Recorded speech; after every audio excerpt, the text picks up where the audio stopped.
Viewers எல்லாருக்கும் வணக்கம். இப்ப நம்ம பண்ண போறது வந்து சிக்கன் பிரியாணி. காய வச்சுட்டு எண்ணெய் ஊத்திக்கோங்க தேவையான அளவு. நான் வந்து 500 கிராம் அரிசி எடுத்திருக்கேன். வந்து அரிசி வேக வச்சிருக்கேன். போட்டுக்கோங்க, உப்பு கொஞ்சம் சேர்த்துக்கோங்க, வாசனையா இருக்கும், அதுக்காகத்தான். இன்னொரு பக்கம் 2 முட்டை வேக வச்சிருக்கேன், எனக்கும் எங்க அப்பாக்கும். சரி, எண்ணெய் நல்லா காஞ்சிச்சு. இப்ப வந்து நமக்கு இலை பட்டெல்லாம் தேவைப்படுது. அன்னாச்சி பூ 2, லவங்கப்பூ 2 போட்டுக்கலாம், பட்டை போட்டுக்கலாம். பொன்னிறமா ஆறுனதுக்கு அப்புறம் நம்ம நறுக்கி வச்சிருக்க வெங்காயம், பெரிய வெங்காயம் 2 எடுத்திருக்கேன், 2 சேர்த்துக்கலாம்.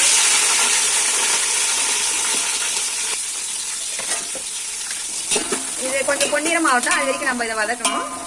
வெங்காயம் பொன்னிறமா ஆயிடுச்சு. இப்போ வந்து நம்ம அரைச்சி வச்சிருக்க இஞ்சி பூண்டு விழுது போட்டுட்டு கொஞ்சம் நல்லா கலரி விடலாம். இப்போ வந்து நம்ம வந்து உப்பு போட்டுக்கோங்க. இஞ்சி பூண்டு போட்ட உடனே இல்லைன்னா வந்து அடி பிடிக்கும். நம்ம உப்பு ஆட் பண்ணிக்கணும், அடி பிடிக்காது. இதுங்க உப்பு எடுத்துட்டேன்.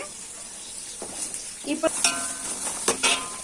இந்த பக்கம் சாப்பாடு வெந்தா மாதிரி இருக்கு. சாப்பாடு வந்து நம்ம அரை வேக்காட்லயே எடுத்து வெடிச்சிடணும் இருக்கு. இப்ப நம்ம வெடிச்சிடலாம்.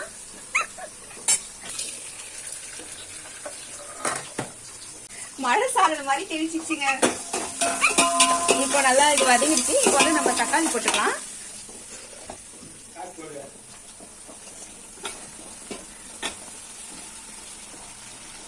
இது வந்து கருவேப்பிலை புதினாலாம் வச்சிருக்கேன், இது லாஸ்டா நான் போட்டுக்கலாம். பச்சை மிளகா 2 வச்சிருக்கேன், அது போட்டுக்கலாம்.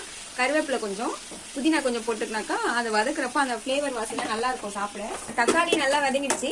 இப்போ வந்து நம்ம வந்து சிக்கனை போட்டு வதக்கலாம். சிக்கன் வந்து நம்ம பிரியாணி செய்யறதுக்கு முன்னாடி ஒரு 1/2 hourக்கு முன்னாடி கொஞ்சம் அலசிட்டு மஞ்சள் தூள் உப்பு போட்டு ஊற வச்சிங்கன்னா கறி வந்து கொஞ்சம் டேஸ்டா இருக்கும். இப்போ இதையும் போட்டுடலாம். இதை போட்டுட்டு கொஞ்சம் நல்லா வதங்கட்டும். எண்ணெயில வதங்கினாலே சிக்கன் வந்து அது ஒரு டேஸ்டா இருக்கும். நீங்க ஒரு வாட்டி ட்ரை பண்ணி பாருங்க, நல்லா இருக்கும்.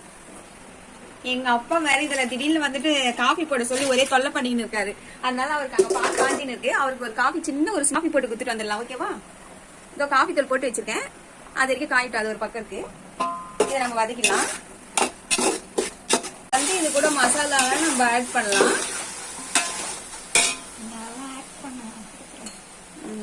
இது அவருக்கு வந்து சுகர் இருக்காதனால நான் வந்து சுகரே சேர்க்க மாட்டேன். நாட்டு சக்கரை வாங்கிக்கோங்க.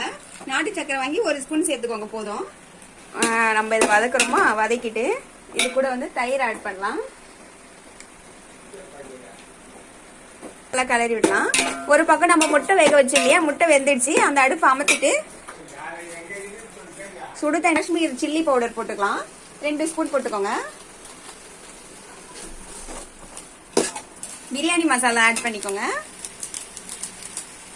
2 ஸ்பூன் ஆட் பண்ணிக்கோங்க. இப்போ மசாலா போட்டோம். இப்போ நல்லா அந்த சிக்கன் எல்லாம் வந்து ஊறிடுச்சு. இப்போ வந்து நம்ம 800 ml தண்ணி அளந்து வச்சிருக்கேன், அதை இதில் ஊற்றிடலாம். இது சிக்கன் வெந்ததுக்கு அப்புறம் நம்ம வெடிச்சு வச்சிருக்க அரிசியை இதில் போட்டுக்கலாம். கொஞ்சம் கறி வேகட்டும், அப்பதான் நல்லா இருக்கும். ஒரு அரை எலுமிச்சம்பழம் வந்து போட்டு பிழிஞ்சுக்கலாம். இது எலுமிச்சம்பழம் ஊத்துனீங்கன்னு வைங்களா, லெமன் போட்டிங்கன்னா டேஸ்ட் நல்லா இருக்கும். நாங்கள் இப்போதான் guys first time video make பண்ணியிருக்கோம். சப்ஸ்கிரைப் பண்ணுங்க மக்களே. இது கொஞ்சம் நல்லா வேகட்டும். நம்ம வந்து ஒரு தட்டை போட்டு மூடிடலாம். ஒரு 10 நிமிஷம் நல்லா வேகட்டும். கறி நல்லா வெந்துடுச்சு நமக்கு. இப்போ வந்து நம்ம ஆஃப் பாயில வச்சிருக்கோம் இல்லையா ரைஸ், அதை இது கூட சேர்த்து ஆட் பண்ணிடலாம். நல்லா வரணும்னு வேண்டிக்கோங்க சாமியெல்லாம். அது என்னங்க பாத்திரம் பெருசா இருக்கு, ரைஸ் எல்லாம் கம்மியா இருக்குன்னு பாக்காதீங்க. எங்க வீட்டுல வந்து இந்த சைஸ் தாங்க இருந்தது, இதை விட இன்னும் சின்னதா இருக்கு. அது பத்தாதுங்க, அதனாலதான் மூடிடலாம். நம்ம இதுலயே வெந்துடும் சாப்பாடு. இப்போ இதை டம் கட்டி வச்சிருக்கோம். இது பழைய கல் இருந்தா அதை எடுத்து வைங்க, அடுப்புல வச்சுட்டு கொஞ்சம் மீடியம் ஃப்ளேம்ல வைங்க. வச்சுட்டு அதுக்கு மேலே இந்த தோசை கல், இந்த பாத்திரத்துக்கு வைங்க, தோசை கல் மேல.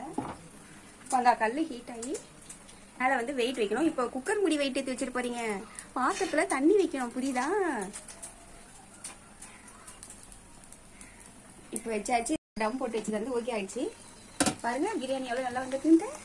ஓகேவா மக்களே? டேஸ்ட் கொஞ்சம் பார்க்கலாம் இருங்க.